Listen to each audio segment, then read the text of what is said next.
So நாள் தண்ணி பிரச்சனையை தாண்டி இன்னொரு முக்கியமான பிரச்சனை பிக் பாஸ் வீட்டில் வந்திருக்கு. அது வந்து இந்த கொரட்டை பிரச்சனை. யார் ஃபர்ஸ்ட் கொரட்டை விட்டா, யார் ரொம்ப சவுண்டாக கொரட்டை விடுறா, யார் அதிகமாக கொரட்டை விடுறா அப்படின்ற பிரச்சனை. இது வந்து பார்த்தீங்கன்னா இதில் மெயினாக முட்டிக்கிட்டது வந்து நம்ம திவாகருக்கும் நம்ம பிரவீனுக்கும் தான். ஸோ இவங்க 2 பேருக்குள்ள வந்து இந்த பிரச்சனை வரப்போ வந்து ஃபர்ஸ்ட் நம்ம திவாகர் பேசிட்டு இருக்கிறப்போ ஒரு கேஷுவலாக தான் பேசிட்டு இருந்தாரு. கொரட்டை ஃபர்ஸ்ட் நீ விடுற நான் விடுற, அவரோட டோனும் ரேட் ஆஃப் ஸ்பீச்சுமே ஒரு மாதிரி அப்படி தான் இருக்கு. அந்த பக்கம் பிரவீன் பொறுமையாக தான் கேட்டிருந்தாப்புல. அப்புறம் பிரவீன் வந்து இதை வச்சு ஏதோ திவாகர் வந்து ஒரு சீன் கிரியேட் பண்ணி ஏதோ ஒரு விஷயத்தை ப்ரொஜெக்ட் பண்ணி ஏதோ கேம் ஆடுறான்ற மாதிரி ஒரு விஷயத்த ஒரு வார்த்தையை விடும் போது தான் வந்து திவாகர் கோவம் வந்துடுச்சு. கோவன்றதை விட சும்மா ஏதாவது சொல்லாத, கொரட்டன்று சாதாரண விஷயம், அதை பற்றி நான் பேசிகிட்டு இருக்கேன்ற மாதிரி ஆரம்பிச்சு 2 பேருக்குள்ளேயும் வந்து ஒரு கிளாஷ் ஆச்சு. அதுக்கு முன்னாடியே வீட்டுக்குள்ளே பார்த்தீங்கன்னா நைட்டு தூங்குறதுக்கு முன்னாடியே பார்த்தீங்கன்னா இதுதான் ரொம்ப ஒரு சென்சிட்டிவான பிரச்சனைன்னு நான் நினைக்கிறேன். ஏன்னா நம்ம இப்போ இவர் பிரவீன் என்ன சொல்கிறார் திவாகர் கிட்ட, ஃபிசியோதெரபிஸ்ட் டாக்டர் கிடையாது அப்படின்றாரு. இன்ஃபேக்ட் அவர் டென்டிஸ்டே டாக்டர்னு சொல்ல மாட்டாராமா. அப்படி யார் டாக்டர்னு சொல்லுவேன்? இந்த எனக்கு அதாவது இப்போ ஒருவேளை நான் ஒரு ஃபிசியோதெரபிஸ்ட்டு உள்ள ஒரு கண்டஸ்டண்ட்டாக இருக்கேன், என்னை பார்த்து ஒருத்தன் வந்து ஃபிசியோதெரபிஸ்ட்லாம் டாக்டரே கிடையாதுன்னா அதை சொல்கிறதுக்கு நீ யார் அப்படின்னு தான் ஃபஸ்ட்டு நமக்கு ரியாக்ஷன் போக வரும். ஏன்னா இதே பிரவீன் வந்து வெளியே சபரிக்கிட்டேயும் கமருதீன் கிட்டேயும் இவர் அதாவது திவாகரை ஒரு மனுஷனாக மதித்து இந்த வீட்டுக்குள்ளே நடத்துகிறோன்ற அளவுக்கு ஒரு டயலாக் விட்டேன். கரெக்டாக சபரி வந்து ரொம்ப மெச்சூர். ஏன்னா இப்போது பிக் பாஸ் வீட்டுக்குள்ளே யார் யாரோ உள்ளே வந்திருக்காங்க போயிருக்காங்க. நம்ம 9 வருஷமாக இப்போ 9வது சீசனில் இருக்கோம் சரியா. வெளியே அவங்க வந்து என்ன பண்ணிட்டு எப்படி பண்ணிட்டு என்ன மாதிரி வராங்கன்றதுக்கெல்லாம் வந்து அதை அவங்க அனுபவிப்பாங்க. வெளியே ஒரு நல்ல ஃபேமோட வந்தால் சப்போர்ட் இருக்கும், கெட்ட ஃபேமோட வந்து உள்ள நல்லா விளாண்டவங்களும் இருக்காங்க, கெட்ட ஃபேமோட வந்து உள்ள அதே ஒரு என்ன சொல்கிறது அந்த மாதிரியே வந்து ஒரு கெட்ட பேரோடய வெளியே போனவங்களும் இருக்காங்க. திவாகர் வந்து நான் இன்னைக்கு இன்ட்ரோ வீடியோவில் சொன்ன மாதிரி ஏதோ ஒரு விஷயத்த பண்ணி உள்ளே வந்திருக்காரா, அது இல்லாமல் வாயை விட்டு தன்னோட பேருக்கு எடுத்துக்கிட்டாரா, இப்போ பிக் பாஸில் ஒரு வாய்ப்பு அடிச்சு வந்திருக்காரு. இன்ஃபேக்ட் இவர் அடிச்சு பிடிச்சி மற்றவங்க வாய்ப்பை பறித்து வந்த மாதிரி இன்னைக்கு தமிழ்நாட்டில் ஃபுல்லாக சோஷியல் மீடியாவில் வந்து இவனெல்லாம் பிக் பாஸ்ன்னு பேசிட்டு இருக்காங்க. நான் என்ன தெரியுமா சொல்லுவேன், ஏதோ ஒன்று இந்த மாதிரி ஒரு வாட்டர் மெலன் ஸ்டார்ன்னு சொல்லிட்டு ஏதோ ஒரு கர்மத்தை காமெடியோ ஆக்டிங்கோ ஏதோ ஒன்று பண்ணி அடிச்சு பிடிச்சி ஊர் பேர் தெரியாத ஒரு ஆள் டக்குன்னு சோஷியல் மீடியாவில் ட்ரெண்ட் ஆகி இப்படி உள்ளே வர்றது எவ்வளோ பரவாயில்ல. ஏன்னா பிக் பாஸில் அதாவது அம்மா வந்துட்டு போயிருக்கும் பிக் பாஸ்க்கு, அப்புறம் பொண்ணை அனுப்போம், பொண்டாட்டி வந்துட்டு போயிருக்கோம், அப்புறம் 2-3 சீசனுக்கு அப்புறம் புருஷன் வருவான். இந்த மாதிரி கூத்தல் நடந்திருக்கு. ஸோ ஒரே குடும்பத்துக்குள்ள புருஷன் பொண்டாட்டி 2 பேரும் பிக் பாஸ் வந்துட்டு போகிறது, அப்புறம் அம்மா பொண்ணு வந்துட்டு போகிறது, ஃப்ரெண்ட்ஸ் வந்துட்டு போகிறது, ரெக்கமெண்டேஷன் கோட்டாவில் வந்துட்டு போகிறது. இந்த மாதிரி இந்த கோட்டா கண்டஸ்டன்ஸ் நம்ம அடிக்கடி சொல்லுவோம். இந்த கோட்டாவில் வர சில பேரை விட இந்த மாதிரி ஆள் எப்படிப்பட்ட ஆளாக இருந்தாலுமே அவங்கெல்லாம் வந்து பாவம் வந்து ஏதோ ஒரு விஷயத்தை அடிச்சு பிடிச்சி மேலே வந்து ஒரு வாய்ப்பு கிடைச்சது ஒன்றும் பெரிய கிரிமினல் குத்தம் கிடையாது. அதனால் சோஷியல் மீடியாவில் வந்து இவன்லாம் உள்ளே வந்திருக்கான், அவன்லாம் உள்ளே வந்திருக்கான், திவாகர்லாம் ஒரு ஆளா, வாட்டர்மெலன் ஸ்டார்லாம் ஒரு ஆளா, இப்படியெல்லாம் பேசுகிறவங்க வந்து ஓகே அது உங்கள் கருத்து பேசுகிறீங்க. ஆனால் இதுக்கு முன்னாடி வந்த இந்த நெப்பாட்டிசம் கேஸ் எல்லாம் கொஞ்சம் யோசிச்சு பாருங்க. இந்த பொண்ணு அப்பா ஆத்தா அனுப்புறது, பொண்டாட்டியை புருஷன் அனுப்புறது, இவனுங்களுக்குள்ள அதாவது ஏண்டா பிக் பாஸ்ன்றது எவ்வளோ பெரிய ஷோ, அதில் வரவங்களுக்கு எத்தனை பேர் காத்து கிடக்குறான், தமிழ்நாட்டில் எவ்வளோ டேலண்ட்ஸ் இருக்காங்க, எவனுக்கோ வந்து இதெல்லாம் ஒரு கிடைக்காத ஒரு எட்டா கனியாகவே இருக்குது. எத்தனையோ பேர் அதுக்குண்டான உழைப்பு போட்டுமே இன்னும் அது வாய்ப்பு கிடைக்காம இருக்குது. அப்படி இருக்கிறப்போ ரொம்ப அசால்ட்டாக நான் போயிட்டு வந்துட்டேன், உனக்கு ஒரு சான்ஸ் வாங்கி தரேன், நீ போயிட்டு வான்னு வீட்டில் இருக்கிற புருஷனை அனுப்பிச்சு வைக்கிறது, இல்லை புருஷன் பொண்டாட்டி அனுப்பிச்சு வைக்கிறது, இல்லை என் பொண்ணை அனுப்பிச்சு வைக்கிறேன், என் பொண்ணை பற்றி நானே உட்காந்து ரிவ்யூ பண்ணுறேன்னு உட்காந்து பேசுறது யூடியூப்பில். இந்த மாதிரி கூத்து நடக்கிறப்போ வந்து இன்னும் 10 திவாகர் வந்தாலுமே தப்பு இல்லை. அதனால் இந்த பிரவீன் மாதிரி ஆட்கள்லாம் வந்து திவாகரை வந்து ஒரு மனுஷனாக பார்க்குறதே பெரிய விஷயமா. ஏன்னா அவரோட ஆக்டிங் ப்ரொஃபஷன் பற்றி இவர் ஏதோ தப்பாக பேசியிருக்காராம். நான் கேட்க என்னடே, என்ன உள்ளே இருந்தால் நான் கேட்டிருப்பேன், என்னடே நீ வந்து ஃபஸ்ட்டு நீயே பெரிய ஆக்டர்லாம் கிடையாது, ஏதோ நான் சொன்ன மாதிரி ஜென்ஜியோட மன்சூர் அலிகான் மாதிரி பார்க்க ஒரு பாடி லாங்குவேஜ்லாம் பார்த்தா ஒரு மாதிரி தெரியுற, இன்னுமே லைஃப்பில் மேலே வரையா வந்துட்டு போ. நீயே வந்து உன்னை இப்போவே வந்து நான் நடித்தா பாலிவுட் தான் ஹாலிவுட் தான் ரேஞ்சுக்கு ஸ்டேஜில் பேசிட்டு உள்ளே வந்திருக்கேன். ஃபஸ்ட்டு நீ மேலே வா சரியா.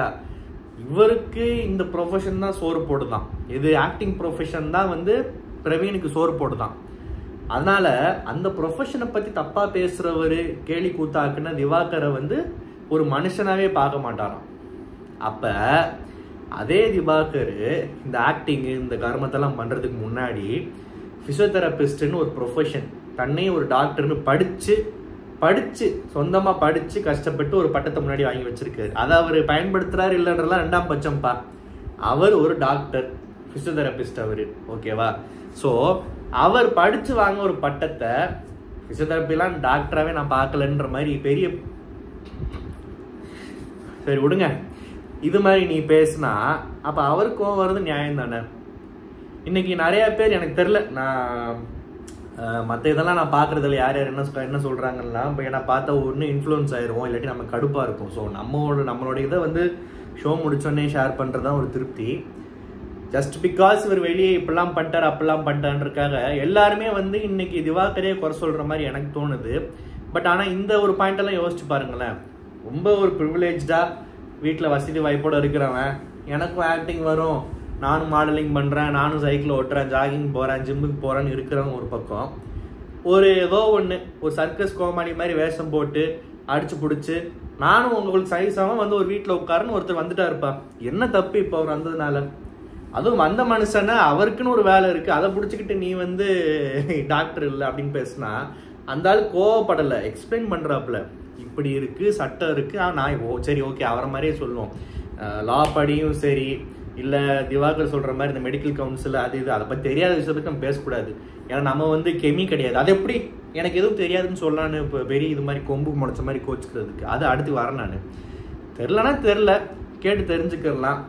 கேட்டு தெரிஞ்சுக்கிட்டாலுமே எல்லாத்துக்கும் எல்லாம் புரியாது சில விஷயங்கள்லாம். இப்போது பார்வதி வேலிடாக சொல்ல வந்தாங்க, பட் ஆனால் அந்த இடத்துல ஒரு அக்ரெசிவ்னஸை பார்த்துட்டு விலகிடுச்சு. அந்த பொண்ணு என்ன சொல்ல வந்துச்சுன்னா, மெடிக்கல் டெர்மினாலஜிஸ் மெடிக்கல் டேர்ம்ஸ் ஏதோ ஒரு விஷயம், ஒரு பெரிய ஒரு அனாட்டமி புக்கே கையில் தூக்கி கொடுக்குறேன், அது இருக்கிற வாசிச்சு பார்த்தா உடனே உனக்கு புரிஞ்சிருமா, அதை பற்றி சொல்லித்தரது ஒரு ஆள் வேணாமா? இந்த மாதிரி தான் அந்த கான்செப்டில் தான் திவாகர் என்ன சொன்னார், இல்லைம்மா சொன்னாலும் புரியாதுன்னு ஏதோ கேஷுவலாக சொல்லியிருக்காரு. உடனே வந்து எனக்கு தெரியாது புரியாதுன்றதை நீங்கள் எப்படி சொல்லலாம் அப்படின்னு இது சண்டைக்கு எழும்புது. அவன் பற்ற வச்சுட்டு போயிட்டான் பிரவீன்றவன். அவரை பொறுத்த வரைக்கும் அவர் ஒரு கேட்டகரி வச்சிருக்காரு, இவங்க டாக்டரு இவங்க டாக்டர் இவங்க டாக்டர்னு. இப்போ பிஹெச்டி முடிச்சவங்கலாம் பிஹெச்டி முடிச்சாதான் டாக்டரு, எம்பிபிஎஸ் படித்தவன் டாக்டர்னு சொன்னால் என்ன ஆகுது?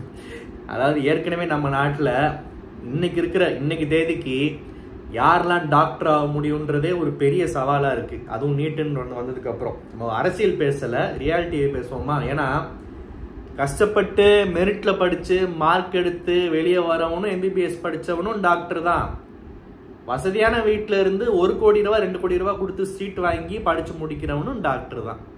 இதில் யாரை நீ டாக்டர்னு ஒரு பெருமையாக கெத்தாக சொல்லிக்கிறவன்? அப்படி இருக்கிறப்போ இல்லை நான் 1 கோடி கொடுத்து சீட்டு வாங்கியிருக்கேன் சீட்டை 1 கோடி கொடுத்து, ஸோ நான் தான் டாக்டர்னு போட்டுப்பேன். நீ வந்து ஃபிசியோதெரப்பி படிச்சியா, நீ என்ன ஒரு 60,000 80,000 ஃபீஸ் கட்டியிருப்பியா, இல்லை மிஞ்சி போனால் ஒரு 1 லட்சம் 1.5 லட்சம் கட்டியிருப்பியா? நீ எப்படி டாக்டர் ஆக முடியும்? 1 கோடி கொடுத்தவன் டாக்டரா, 1.5 லட்சம் 1 லட்சம் கொடுத்தவன் டாக்டரா அப்படின்ற மாதிரி தான் யோசிக்க தோணுது. ஏன்னா அவங்கவுங்க வசதிக்கு அவங்கவுங்க திறமைக்கு ஏற்ற மாதிரி அவங்கவுங்க வீட்டில் யாருக்கு என்ன முடியுமோ அதை படிக்க வைக்கிறாங்க. இப்படி இருக்கிறப்போ இந்த படிப்பு சிறுசு இந்த படிப்பு பெருசு, நீ டாக்டர் கிடையாது, நான் தான் டாக்டரு, நான் தான் புளுத்தி, ஏன் வாழ் தான் வளர்த்தி, இந்த இதெல்லாம் வந்து ரொம்ப ஒரு கேவலமான ஒரு சீப்பான ஒரு டாபிக். இது வந்து ஏற்கனவே நாடோடிகள் படத்தில் சசிகுமார் சொல்லிட்டாரு, படிப்புலேயே பெருசு சிறுசு இல்லைன்றப்போ அந்த படிப்புக்குள்ள எனக்கு தான் இந்த பட்டம் உனக்கு இந்த பட்டம் இல்லைன்றது வெளியே. ஏன்னா நான் ஏன் இதை பற்றி பெருசாக இவ்வளோ பேசுறேன்னா, இது வந்து பிரவீன் சம்மந்தப்பட்ட விஷயம் மட்டும் இல்லை, நம்ம ஊர்லேயே இந்த பிரச்சனை போயிட்டு இருக்கு. இந்த ட்ரீட்மெண்ட்டை நான் தான் பண்ணுவேன், இதை நான் தான் நொட்டுவேன், நான் தான் பேர் இப்படி போட்டுக்கிறேன். இப்போ எனக்கு இது வேணான்னு சில பேர் சொல்கிறான், எனக்கு வேணாண்டா நீ வச்சுக்கடான்றான். ஆனால் அரசு வேற ஒன்று சொல்லுது, லா வேற ஒன்று சொல்லுது. அவங்க வந்து என்ன சொல்கிறது, இப்போ ரீசெண்டாக ஒரு நியூஸில் கூட வந்துச்சு. ஸோ வந்து நிறைய பேர் வந்து இன்னைக்கு ரொம்ப பிளண்ட்டாக ரொம்ப கண்மூடித்தனமாக வாட்டர்மெலன் ஸ்டார் வேலையை ஆரம்பிச்சிட்டாரு, இவர் இப்படித்தான், இவர் வெளியே அப்படின்னு பேசிகிட்டு இருக்காங்க. ஆனால் தன்னோட ப்ரொஃபஷனை தப்பாக பேசினவன் மனுஷனாவே மதிக்க மாட்டேன்னு பேசுகிற பிரவீன், அந்த ஆள் படித்து வாங்கின ஒரு டிகிரியை சொந்தமாக வச்சிருக்கிற ஒரு பட்டத்தை நீ வந்து நான் அதாவே பார்க்கல ஒன்று அப்படின்ற மாதிரி பேசுனா அப்போ அந்த ஆள் கோவம் வரதானே செய்யும். அண்ட் இந்த கெமின்ற பொண்ணு வந்து ஆக்சுவலாக நாமினேஷன் அப்போது திவாகர் சொன்னார், இல்லாத விஷயத்த உருவாக்குது, சீன் போடுது, ஒரு ஆக்டிங் மாதிரி பண்ணுதுன்னு அவருக்கு சொல்ல தெரிஞ்ச ஒரு சென்டென்ஸ் ஃபார்மேஷனில் ஒரு வேர்ட்ஸ் வச்சு முடிஞ்ச அளவு ப்ராப்பராக ஏதோ சொல்ல ட்ரை பண்ணியிருக்காரு. பட் ஆனால் இந்த கெமி வந்து திவாகர் மேலே ஏறி பாஞ்சுக்கு அடிச்சு வைக்க போனது வந்து எனக்கு என்னமோ ஒரு அட்டென்ஷன் சீக்கிங் ஒரு ஸ்ட்ராட்டஜி மாதிரி தான் எனக்கு தோணுச்சு. ஏன்னா அந்த ஆள் கேஷுவலாக சொன்ன விஷயத்த எனக்கு புரியாது தெரியாதுன்னு எப்படி சொல்லலாம்னு சொல்லிட்டு ரொம்ப ஒரு சின்ன ஒரு இதை வச்சு ஒரு வீடு கட்ட ட்ரை பண்ண மாதிரி ஒரு அட்டெம்ப்டாக தான் நான் பார்த்தேன். ஸோ 2 பேருமே அந்த இடத்துல பண்ணது தப்பு. எனக்கு கேட்டால் அந்த சீனில் வந்து இவங்கெல்லாம் சேர்ந்து தான் திவாகரை ட்ரிகர் பண்ணாங்க நான் சொல்லுவேன். ஸோ உங்களுக்கு மாற்று கருத்து இருந்தால் தாராளமாக கமெண்ட்டில் சொல்லலாம். அதுக்கப்புறம் வந்து நம்ம பிரவீன் காந்தி வந்து ஓகே, ஒரு வயசுக்கேற்ற ஒரு பார்வை இருக்கும். அதான் ஒரு ஒரு விஷயத்த சொல்கிறப்போ சொல்ல தெரியாமல் மாட்டிக்கிட்டு அப்புறம் சமாளிக்க ட்ரை பண்ணுவாங்க. அந்த மாதிரி வந்து பெண்களுக்கு தான் இந்த குணங்கள் இருக்குது, பொறாமை இதுன்னு சொல்லிட்டு வாய் விட்டார், உடனே மாட்டிக்கிட்டாரு. அதை சரி பண்ணுற பேரில் வேறு ஏதோ சொல்லிட்டு இருந்தார். அண்டு இதை வந்து இந்த நந்தினி வந்து பாடம் எடுத்துக்கிட்டு இருந்தாங்க, விக்ரம் வந்து பஞ்சாயத்து பண்ணிட்டு இருந்தார். இது ஒரு பக்கம் போச்சு. அண்ட் இதவே பாயிண்ட்டாக வச்சு நாமினேஷனுக்குள்ளேயும் கொண்டு வந்துட்டாங்க. அப்புறம் இந்த 3 பேர் யாராவது இந்த சூப்பர் டீலக்ஸ் வீட்டில் இருக்கிற 3 பேருக்கு வந்து ஒரு ப்ரிவிலேஜ் இருக்குது, ஒரு பவர் இருக்குது, நாமினேஷனுக்குள்ளே போக தேவையில்லை அப்படின்னு சொன்னாங்கல்ல. அதில் நான் ரொம்ப இவங்கெல்லாம் இருக்கலாம் அப்படின்னு நான் வந்து எனக்கு பர்சனலாக நான் ஆசைப்பட்டது வந்து கண்டிப்பாக வந்து இந்த கடல் கன்னி, இந்த மீனவ சமுதாயத்திலேருந்து கடலுக்குள்ளே போய் ஃபேமஸ் ஆகி அந்த பொண்ணு பேர் எனக்கு மறந்து போச்சு, சுபிக்ஷாவா என்ன அந்த பொண்ணு பேர்? சரி ஓகே, நம்ம தான் எப்பயுமே இந்த சீசனில் முதல் 2-3 வாரத்துக்கு இந்த பேர் பதிகிறது கொஞ்சம் கஷ்டமாக இருக்கும். ஸோ அந்த பொண்ணும் ரம்யா, இவங்க 2 பேர் இருந்தால் நல்லாயிருக்கும் நான் யோசித்தேன். சொன்ன மாதிரி 2 பேர் கிடச்சிருச்சு. நம்ம துஷாரும் அதில் சேர்ந்துக்கிட்டாப்புல. இதில் எனக்கு பிடிச்ச விஷயம் என்னென்னா, இந்த அரோரான்ற பொண்ணு வந்து ரொம்ப மெச்சூர்டாக ரொம்ப ப்ராக்டிக்கலாக யோசிச்சு ஒரு ஆடியன்ஸு நம்ம இருந்து என்ன யோசிச்சிருப்போமோ அதை வந்து பிரதிபலிக்கிற மாதிரி எந்திரிச்சு போய் நின்று என்னை விட இந்த பொண்ணு லைஃப்பில் இவ்வளோ கஷ்டம் பார்த்துருக்கு, என்னை விட அவங்க நிறைய கஷ்டம் பார்த்துருக்காங்க, ஸோ என்னை விட இவங்கெல்லாம் டிசர்விங் நான் நினைக்கிறேன்னு சொல்லிட்டு தன்னை செல்ஃப் டாமினேட் மாதிரி பண்ணிட்டு போய் உட்காந்து எல்லோரும் கைத்தட்டு வாங்கின விஷயம் உண்மையாக பாராட்டலாம் அரோரா அந்த விஷயத்தில். அண்டு வந்து மனுஷனை நம்ம இவர் பிரவீன் காந்தி வந்து என்ன பண்ணிட்டாரு, ஏற்கனவே பிக் பாஸ் வீட்டில் ஒரு கேம் ஆரம்பிக்கிறப்போ யார் இருக்கிறதுலே வந்து இந்த அங்கிள் ஆண்டி கேட்டகரி, வயசான அங்கிள் ஆண்டிலாம் சொல்லக்கூடாது, நம்மளே இப்போல்லாம் அங்கிள் தான், வயசானவங்க கேட்டகரி யார் இருக்கா அவங்கள போட்டு தள்ளிடலான்னு சொல்லிட்டு ஈஸி கில்ஸ், ஈஸி டார்கெட்ஸ் கொஞ்சம் பார்ப்பாங்க. எங்கடா வாய் விடுறாங்க, இல்லாட்டி என்னடா பண்ணலாம், ஒரே இடத்துல உட்காந்துருந்தா ஒரே இடத்துல உட்காந்துருக்காருன்னு வாங்க, கொஞ்சம் அப்படி இப்படி நடமாடுனா இவர் ரொம்ப நடமாடி நடந்துக்கிட்டு இருக்காரு, மூச்சு வாங்குறது கஷ்டப்படுறாரு அப்படின்னு வாங்க, எப்படியாவது வெளியே அனுப்பிச்சிடணும் வயசானவங்களா இருந்தால். இந்த பருப்பு வந்து எல்லா வாட்டியும் வந்துட்டு தான் இருக்குது. சுரேஷ் சக்கரவர்த்தி மாதிரி சில பேர்கிட்ட மட்டும் இந்த பருப்பு வேகாது. ஸோ அதனால் வந்து இந்த மாதிரி கேட்டகரியில் இவர் இருக்கிறதுனால இவரே வந்து ஒரு டாஸ்கில் வாய் விட்டார், நான் வந்து யங்ஸ்டர்ஸ்க்கு விட்டு கொடுக்குறேன், வெளியே போகிறேன், அதுவும் விட்டு கொடுத்து இந்த இதில் நான் இப்படி தனியாக நான் நாமினேஷனுக்குள்ளே போகிறேன்னு சொன்னால் கூட பரவாயில்ல, நான் வெளியே போகிறேன்னே கை தூக்கிட்டாரு. இதை வச்சு எல்லாம் யூஸ் பண்ணிக்கிட்டாங்க. அப்புறம் இந்த நாமினேஷன்ஸ் ப்ராசஸ் நடந்துச்சு. இதில் வந்து ஆதிரை அப்படின்ற பொண்ணு வந்து அந்த ஃபுட்பால் பிகில் பொண்ணு, இந்த பொண்ணோட நாமினேஷன்ஸ் வந்து அதில் எனக்கு உடன்பாடு இருக்கா இல்லையான்றது வேற. பொதுவாக ஃபர்ஸ்ட் வீக் நாமினேஷன்ஸ் வந்து நான் சொன்ன மாதிரி யார் ரொம்ப வெளியே பளிச்சுன்னு தெரிஞ்சு ஒரு சீன் கிரியேட் பண்ணாங்களோ, அதில் யார் நெகட்டிவிட்டி வச்சு ஏதாவது நெகட்டிவ் பாயிண்ட்ஸ் வச்சு சொல்லலாம்னு நினைக்கிறாங்களோ அவங்கெல்லாம் தொக்கா மாட்டுவாங்க. இல்லை இந்த ஒரே நல்ல வெளியே தெரியாதவங்க உள்ளே மாட்டுவாங்க. இந்த வியானாவை அந்த பொண்ணுலாம் வெளியே தெரிலன்னு சொல்லிட்டு, அப்புறம் அப்சராலாம் ஆளே அட்ரஸே இல்லை, ஒரு சவுண்டே இல்லாமல் இருக்குன்னு சொல்லிட்டு ஈஸியாக அந்த மாதிரி சொல்லிட்டாங்கல்ல. இது ரெண்டுக்கும் நடுவில் இருந்தும் இல்லாத மாதிரி இருக்கிற மாதிரி அந்த ஒரு கேட்டகரி இருக்கிறவங்கலாம் வந்து பெருசாக மாட்ட மாட்டாங்க. ஆதிரை வந்து திவாகரையும் கலையரசனையும் சொல்லிச்சு, நிறைய பேர் மெஜாரிட்டி அவங்க சொன்னாங்க. அதில் அவங்க சொன்ன ரீசன்ஸு ரொம்ப கிளாரிட்டியாக தெளிவாக இருந்துச்சு. ஆனால் சொன்ன விதம் இம்ப்ரெசிவ், அதில் எந்த டவுட்டும் இல்லை. அதுக்கு வந்து ஆதிரையை பாராட்டலாம். ஏன்னா அவங்க பாயிண்ட் ஆஃப் வியூவில் திவாகருக்கு இதுதான் பாயிண்ட்டுன்னு ரொம்ப அழகாக சொல்லிச்சு. கலையரசனுக்கு இதுதான் பாயிண்ட்னு சொல்லிச்சு. கலையரசனுக்கு கூட வந்து நானிய வைஃபும் எல்லாமே கண்டென்ட்டாக நினச்சி பண்ணுவோம், அந்த கண்டென்ட்னா எது என்ன வேணாலும் பண்ணுவோம் அப்படின்னு சொன்னதை வச்சு சொல்லிச்சு. அதை ஒரு நெகட்டிவாக சொல்லிச்சு. ஓகே, கலையரசனை வந்து மற்றவங்க சொல்கிற மாதிரி வெளியே தெரில, பேச மாட்டேங்கிற, பழக மாட்டேங்கிறன்னு சொல்லி நாமினேட் பண்ணியிருக்கலாம். ஒரு ஹஸ்பண்டும் ஒய்ஃபும் சேர்ந்து கண்டென்ட்டுக்காக சோஷியல் மீடியாவில் பண்ணுறது வந்து அது சரியில்லை, அது தப்புன்னெலாம் வந்து நாமினேட் பண்ண ஆரம்பித்தா இன்றைக்கி தமிழ்நாட்டில் முக்கால்வாசி கப்புள்ஸ் ஒன்றுமே பண்ண முடியாது. ஏன்னா எல்லாமே அதான் பொழப்பாக பண்ணிகிட்டு இருக்காங்க. கண்டென்ட் தானே எல்லாமே. சரி, நீயே இப்போ வந்து ஒரு சினிமாவில் நடிக்க ட்ரை பண்ணிட்டு இருக்க. உன்னை பொறுத்த வரைக்கும் அந்த மீடியாக்குள்ளே நுழையிறதுக்கும் இல்லை சினி ஃபீல்டில் சான்ஸ் கிடைக்கிறதுக்கும் ஏதாவது ஒரு விஷயம் பண்ணால், பிக் பாஸ் வீட்டுக்குள்ளேயே நீ வந்து ஏதோ ஒன்று விஷயம் ட்ரை பண்ணுறீங்கன்னா அதுக்கு பேரும் வந்து கண்டென்ட் தானே. கண்டென்ட்டுக்காக என்ன வேணாலும் பண்ணலான்றது வேறு. அது புரியுது இந்த பொண்ணு சொன்ன அர்த்தம். இருந்தாலுமே வந்து என்ன சொல்கிறது, உள்ளே இருக்கிற கிட்டத்தட்ட எல்லா கண்டஸ்டன்ஸும் இப்போ பார்த்தா இன்ஸ்டாகிராமில் யாருக்கு வியூஸ் அதிகம், யாரோட ரீல்ஸ் ட்ரெண்ட் ஆகுது, யாருக்கு நிறைய ஃபாலோவர்ஸ், அதை வச்சு தான் இப்போ செலெக்ஷன் நடக்குது. ஸோ இது எல்லாருக்குமே பொருந்துமே. எல்லாருமே அது ஒரு கண்டென்ட் வச்சு தானே உள்ளே வராங்க. அது ரொம்ப மோசொலிக்கிற மாதிரி, ரொம்ப கேவலமாக, அசிங்கமாக, ரொம்ப நம்மளோட கல்ச்சருக்கோ நம்ம ஊருக்கே பொருந்தாத மாதிரி ஆபாசமோ இல்லை ரொம்ப ஒரு விஷயம் எக்ஸ்ட்ரீமாக இருந்தால் அப்படிப்பட்ட ஆளை உள்ளே கொண்டு வந்தால் சொல்லலாம். பட் எனக்கு தெரில, மேபி கலையரசனும் அவர் ஒய்ஃப் அப்படி என்ன கண்டென்ட் தப்பு பண்ணுறாங்கன்னு தெரில. அது ஒரு பாயிண்டாக சொல்லிச்சு. இன்னொன்று வந்து திவாகருக்கு வந்து என்ன வேணாலும் பண்ணிடலாம், இங்கே கூட்டு வந்து விட்டுருவாங்க. இது ஒரு தப்பான எக்ஸாம்பிள். இப்படிப்பட்ட ஆள் இங்கே இருக்க வேண்டிய அவசியம் இல்லை. பிகாஸ் மற்ற எல்லாருமே எஃபர்ட்ஸ் போட்டு வந்திருக்கோம் நாங்கள். இது மேலோட்டமாக பார்க்குறப்போ நல்லா தான் இருக்குது. அதுவும் திவாகருக்கு அகேன்ஸ்டாக இப்படி ஒரு பாயிண்ட் சொல்கிறப்போ நல்லா தான் இருக்குது கேட்குறதுக்கு. பட் நான் அகெயின் அந்த பாயிண்ட் தான் கொண்டு வருவேன். என்ன வேணா பண்ணலாம், வாட்டர் மெலன் சாப்பிட்லாம், தன்னை சூர்யான்னு சொல்லிக்கிறலாம், உலகநாயகன் சொல்லிக்கிறலாம், நடிகர் திலகன் சொல்லிக்கிறலாம், மற்றவங்கள போய் தப்பாக பேசிக்கிறலாம், வாட் எவர் இப்படிலாம் பண்ணிட்டு வந்துடலான்னா அவரோட பப்ளிசிட்டி தேவைன்னு இவங்க கூட்டு வந்திருக்காங்களே. அப்போ நீ வந்து யாரை தப்பு சொல்லணும்? அந்த ஆள் ஃபேமஸ் ஆகிறதுக்கு எதையோ பண்ணிட்டாப்புல. அந்த ஆளை வச்சு சேனலுக்கு டிஆர்பி ஏற்றுறதுக்கும் ஷோக்கு டிஆர்பி ஏற்றுறதுக்கும் ஒரு மைலேஜ். இப்போ இன்றைக்கி எல்லாம் உட்காந்து அவரை பற்றி பேசுகிறோம்ல, அதுக்கு அந்த ஆள் தேவைப்படுறான்னு சொல்லிட்டு அந்த ஆளை வந்து பிக் பாஸ் டீம் கூப்பிட்டு வந்துருச்சு. இதை நம்ம யார் தப்பு சொல்கிறது?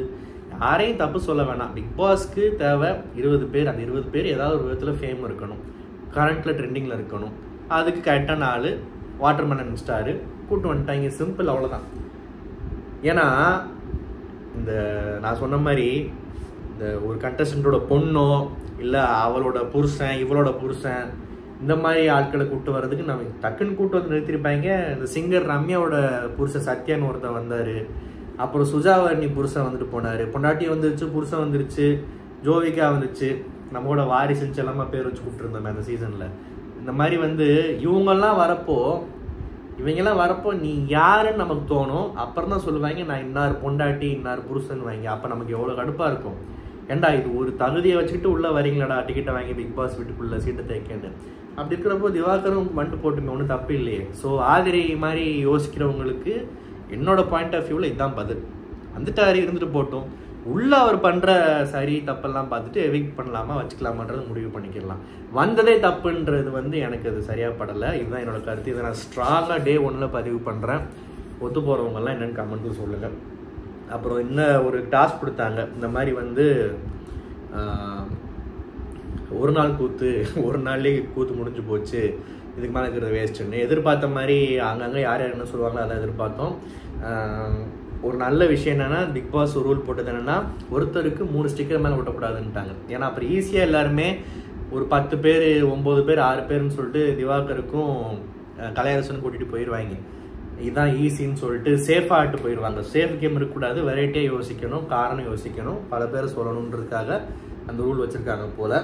நாமினேஷனில் அந்த பிரவீனை பாராட்டலாம். வேணா இவர் டேரக்டர் பிரவீன் காந்தின்னு சொல்கிறேன், அவரை பிரவீன்னு சொல்கிறேன்.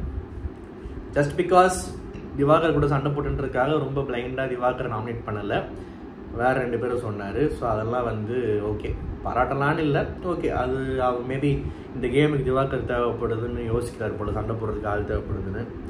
அப்புறம் இந்த ஆதிரை பொண்ணு வந்து இங்கேயுமே வந்து நாமினேஷன்ஸ் நல்லா பண்ணுச்சு. அதில் எனக்கு மாற்று கருத்து இருக்குது. பட் ஆனால் அந்த பண்ண பாயிண்ட்ஸ் நல்லா பேசிச்சு, சூப்பராக இருந்துச்சு சொல்கிறதுக்கு. ஆனால் இந்த இதில் வந்து சம்மந்தமே இல்லாமல் ரம்யா வந்து வந்தப்போ ஒரு மாதிரி இருந்தாங்களாம், சூப்பர் டீலக்ஸ் பவர் கிடச்சதுக்கப்புறம் ஒரு மாதிரி ஆயிட்டாங்களாம். இது என்ன பொறாமையின் வெளிப்பாடா, இல்லை நீ எப்படி அப்படி நடந்துக்கலாம் அப்படின்றாங்களா, இல்லை இது என்ன சொல்ல வராங்க? பாவப்பட்ட ஜீவனாகவே இருக்கணும்னு நினைக்கிறாங்களா? டக்குன்னு நிமிர்ந்து நின்றா பொறுக்கலையா? என்ன விஷயம்னு எனக்கு புரியல. ஏன்னா நிறைய பேருக்கு புரியல. என்ன உனக்கு தெரிஞ்சுதான் அப்படின்னு பண்ணுறேன்னா அது கொஞ்சம் ரொம்ப இதாக என்ன சொல்கிறது, அப்படியே மூஞ்சியெல்லாம் மாறி இது என்னோட ரீசன் நாங்கள் என்ன ரீசன் சத்தியமாக புரியல. ரம்யான்ற பொண்ணு முதல் நாள் வந்திருக்கு, அது பாட்டுக்கு இருந்திருக்கு, அதுக்கு ஒரு பவர் கிடச்சிருக்கு. அந்த பவர் கிடைச்சா ஆப்வியஸ்லி அதுக்கு உண்டான ஒரு குஷியோ இல்லை ஒரு சின்ன ஒரு ஆட்டிடியூடோ அதெல்லாம் காட்டுச்சா கூட எனக்கு தெரில, இல்லை ஒரு என்ன சொல்கிறது ஒரு தெளிவோ கண்டிப்பாக இருக்க தான் செய்யும். அதில் என்ன குத்தம் கண்டுபிடிச்சி ஒரு நாள்லேயே முடிஞ்சு போச்சு, ஒரு நாள்லேயே உன் வேஷம் கலந்துருச்சுன்ற மாதிரி என்னமோ தப்பாக டாஸ்கே புரியாமல் பேசுன மாதிரி தான் இருந்துச்சு ஆதிரை பேசுனது. ஸோ இதுதான் இன்றைக்கி எபிசோடு. அண்டு எல்லாருமே ஒன்று யோசிச்சா நம்ம ஒன்று யோசிக்கணும் அப்படின்றது இன்டென்ஷன் கிடையாது. பட் ஆனால் நமக்கு ஒன்று சரின்னு பட்டுச்சுன்னா ஊர் உலகமே ஒருத்தனுக்கு சப்போர்ட் பண்ணாலும் எனக்கு அவனை பிடிக்கலான்னா எனக்கு அவனை பிடிக்காது. அதுதான் நம்ம ஸ்டைல் எப்பயுமே ரிவ்யூவிங்கில்.